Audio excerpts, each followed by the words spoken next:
Querido amigo, hoje o nosso objetivo é estudarmos o versículo 12 do capítulo 5 de Tiago. Esse é o terceiro parágrafo do capítulo 5 de Tiago. Na verdade, estaremos estudando apenas um versículo bíblico. Quando lemos esse verso, percebemos que ele nos traz uma ordem clara, muito clara, uma ordem sobre os juramentos. Como é que nós devemos encarar essa prática? Em outras palavras, o texto de hoje nos ordena: não juramentos, mas sim verdade. Em Mateus 5, 33 a 37, Jesus, falando no Sermão do Monte, apresenta a quarta das suas 6 antíteses. Ouvistes o que foi dito, eu, porém, vos digo. E essas antíteses confrontam as perversões farisaicas da lei com a justiça, que é a justiça do reino do céu. As exatas palavras do ensinamento tradicional que Jesus cita no versículo 33, elas, na verdade, não são encontradas em nenhum lugar do Antigo Testamento.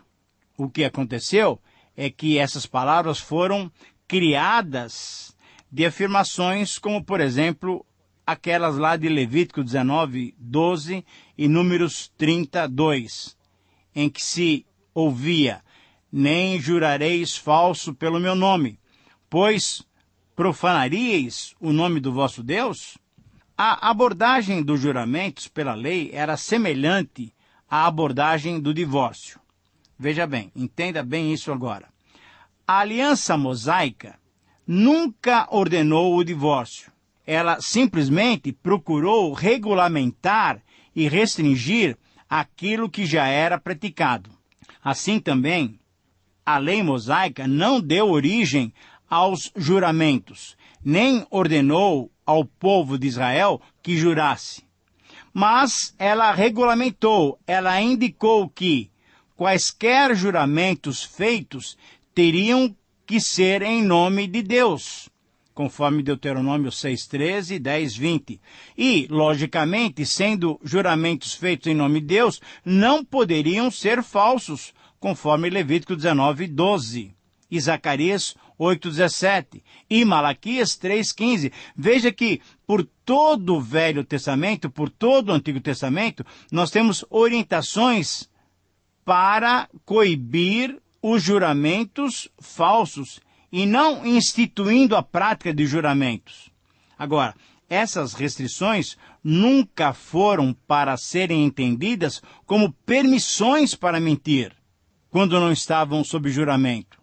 O ódio de Deus a todas as mentiras é mostrado muito claramente no Antigo Testamento, como nós lemos recentemente em Provérbios 6:17 e Provérbios 12:22. Infelizmente, os fariseus, em vez de encontrar nas regulamentações dadas por Deus em relação aos juramentos um apelo para só dizerem a verdade constantemente, eles acharam nessas regulamentações uma brecha para a fraude, para o desengano, para a liberdade, para a não prática, para a desobediência da lei. O ponto principal da tradição farisaica dizia: não jure falso quando o nome de Deus estiver envolvido. Para o Senhor, não jure falso. Essa era a frase usada na sua perversão. Para facilitar a sua desonestidade, os fariseus faziam distinções sofísticas entre juramentos obrigatórios e não obrigatórios. Esses hipócritas, na verdade, tinham uma delicada preocupação em evitar o perjúrio. Era a maneira como eles diziam, como eles definiam os juramentos falsos. Mas, na verdade, eles não tinham nenhum compromisso com a honestidade, com a verdade e com o amor ao próximo. Nessa parte do Sermão do Monte, então, Jesus nos orienta sobre os juramentos. Nessa parte em que ele fala claramente sobre isso, nós temos que entender muito bem o que ele está dizendo. O texto lá de Mateus capítulo 5 diz assim: Também ouvistes o que foi dito aos antigos, não jurarás falso, mas cumprirás rigorosamente para com o Senhor os teus juramentos. Versículo 34 de Mateus 5. Eu, porém, vos digo, de modo algum jureis, nem pelo céu, por ser o trono de Deus. 35. Nem pela terra, por ser estrado dos seus pés, nem por Jerusalém, por ser cidade do grande rei. Versículo 36. Nem jures pela tua cabeça, porque não podes tornar um cabelo branco ou preto. Versículo 37. Seja, porém, a tua palavra, sim, sim, não, não. O que passar disto vem do maligno. Na verdade, querido amigo, o mal que Jesus ataca em sua proibição de jurar não são os juramentos em si, mas a mentira, a fraude, o engano. Jesus repudiou os juramentos mentirosos dos fariseus, com as suas sutilezas, com as suas manobras enganosas, e mostrou que não havia nada pelo que eles poderiam jurar, nem pelo céu, nem pela terra, nem por Jerusalém, nem pelas suas próprias cabeças. Sabe por quê? Porque qualquer juramento feito com base no céu, na terra, em Jerusalém ou pela própria cabeça, estava ligado diretamente a Deus e ao seu poder. Então, o Senhor Jesus simplesmente ressaltou a verdade essencial de que toda palavra que emitirmos, ela está diante de Deus e está sujeita ao julgamento divino. Lembre-se de Mateus 12, 36 e 37. Os juramentos nunca tiveram a intenção de aumentar a obrigação daquele que jurava de dizer a verdade. Porque, na verdade, esse conceito, isso é, a necessidade de dizer a verdade, isso já era uma prática, isso já existia, esse era um conceito correto. A intenção dessa orientação de Jesus foi dar maior segurança àqueles que recebiam os juramentos, aqueles que aceitavam uma aliança ou um contrato. Por isso é que Jesus disse que a nossa palavra deve ser sim, quando for sim, ou não, quando for não. Não precisamos jurar.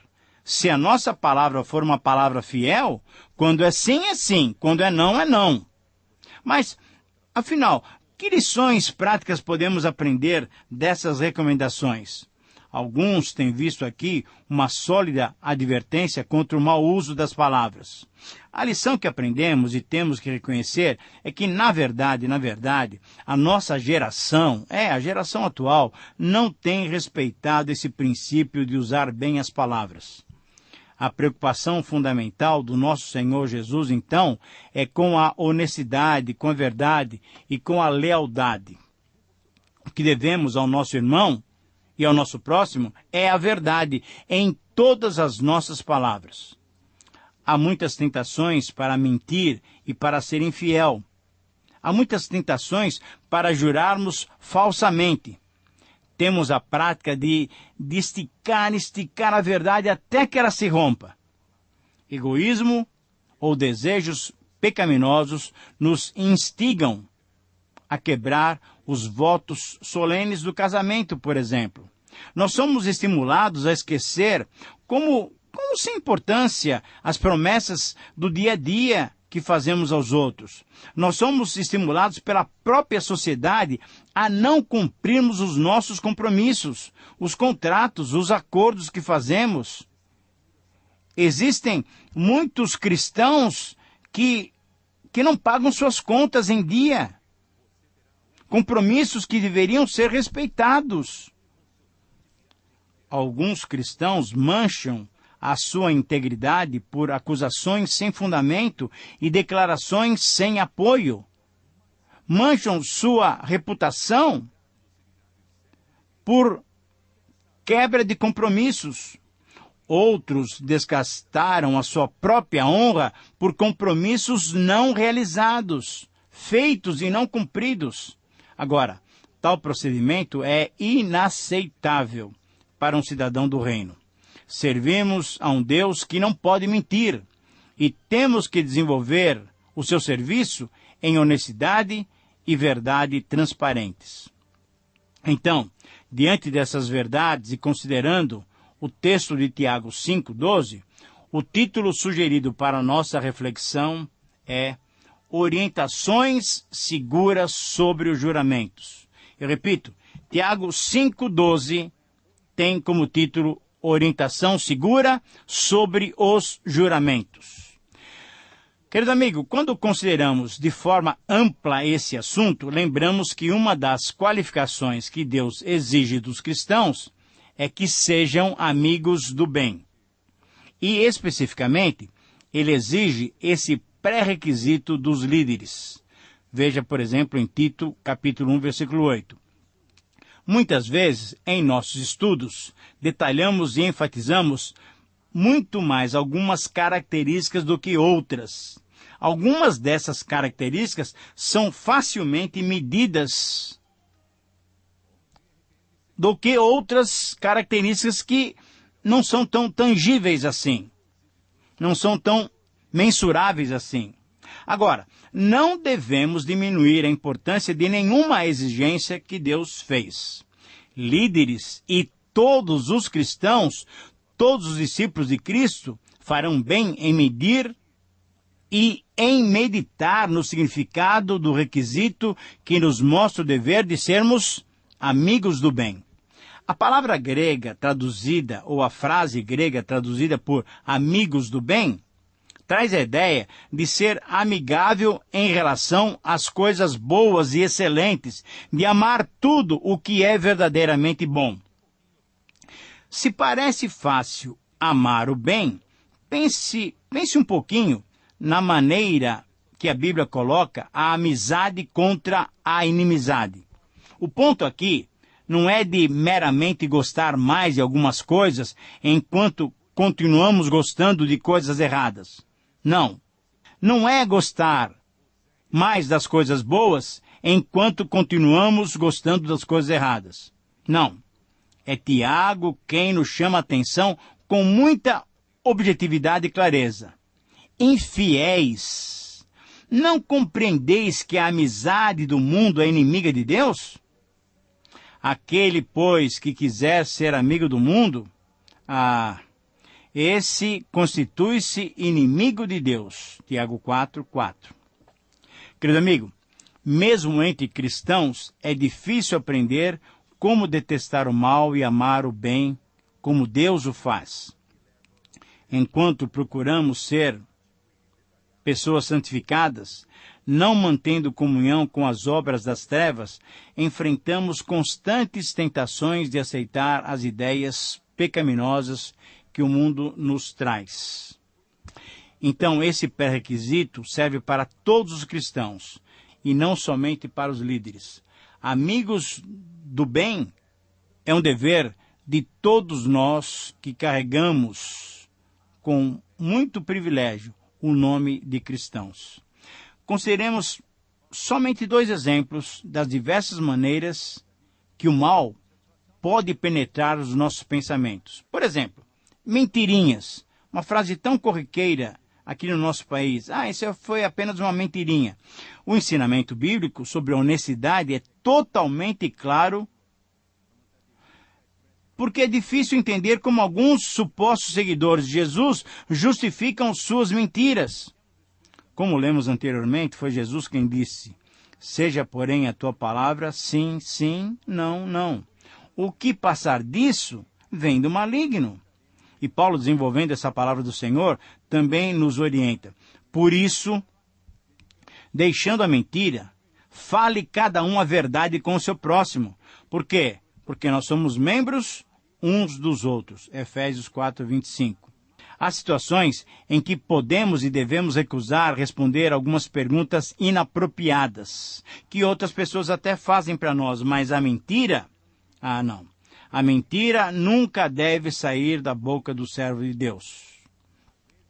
Mas um outro exemplo está na frase que muitas vezes nós usamos, nós ouvimos essa frase no meio do povo cristão. Olha, cuidado, a letra mata. Na verdade, querido amigo, o diabo deve ter feito uma grande festa com seus anjos no dia em que ele convenceu alguém a distorcer essa palavra de Paulo para justificar o erro. Essa palavra de Paulo está em 2 Coríntios 3:6. Paulo, inspirado pelo Espírito Santo, escreveu: Deus, o qual nos habilitou para sermos ministros de uma nova aliança, não da letra, mas do Espírito, porque a letra mata, mas o Espírito vivifica. Paulo escreveu isso inspirado por Deus, mas o diabo procurou mudar, e muitas vezes os cristãos têm caído nessa armadilha. Porém, o versículo claramente distingue entre a letra gravada em pedras da antiga aliança e o Espírito da nova aliança. Mas o que fez o diabo, na sua astúcia, treinou os seus ministros a usar esse versículo para evitar o estudo profundo e cuidadoso da palavra de Deus. Quando alguns falam que a letra mata, eles estão dizendo: não precisa estudar, não. Quando mostramos uma coisa na Bíblia que vai contra a tradição de alguns homens, alguém então vem logo falando: olha, isso não tem importância. Por quê? Porque a letra mata. O que é importante é o Espírito. Então, usando a metade de um versículo tirada do contexto, a pessoa recusa-se a ouvir as palavras da nova aliança.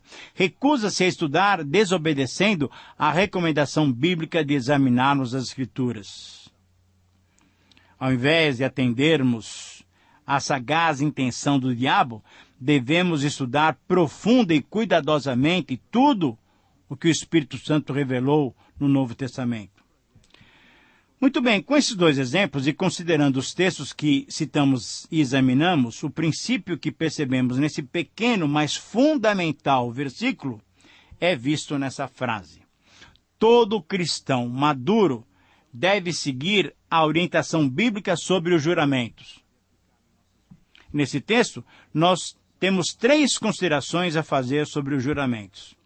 A primeira consideração refere-se à ordem bíblica. Eu quero ler o texto bíblico para você que você tenha clareza do que estamos falando. Acima de tudo, porém, meus irmãos, não jureis nem pelo céu, nem pela terra, nem por qualquer outro voto. Antes seja o vosso sim, sim, e o vosso não, não, para não cairdes em juízo.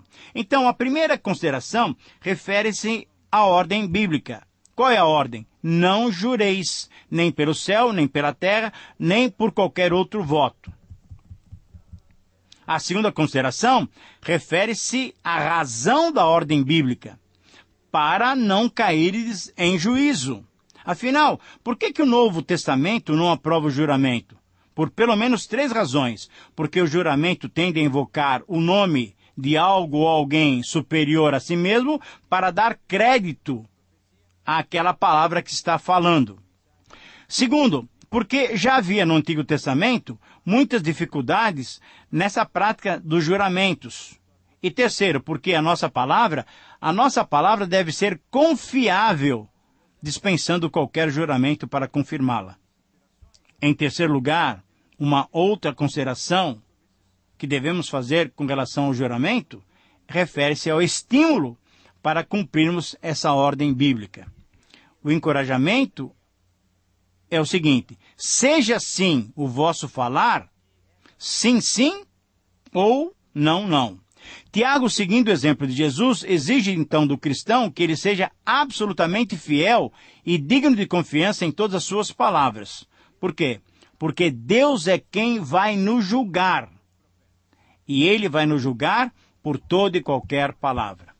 Querido amigo, o julgamento de Deus é o padrão que os cristãos devem temer e observar. Embora alguns acham que seja proibido fazer juramentos em um tribunal, é provável que essa proibição não se refira a esses juramentos solenes exigidos legalmente.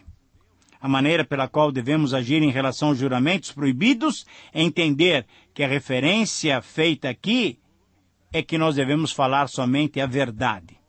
A minha oração, então, é que você seja fiel em suas palavras e em seus compromissos, lembrando que, em primeiro lugar, temos o compromisso sério com o próprio Deus. Que o Senhor te abençoe e te capacite a viver assim. Um grande abraço e até o próximo programa.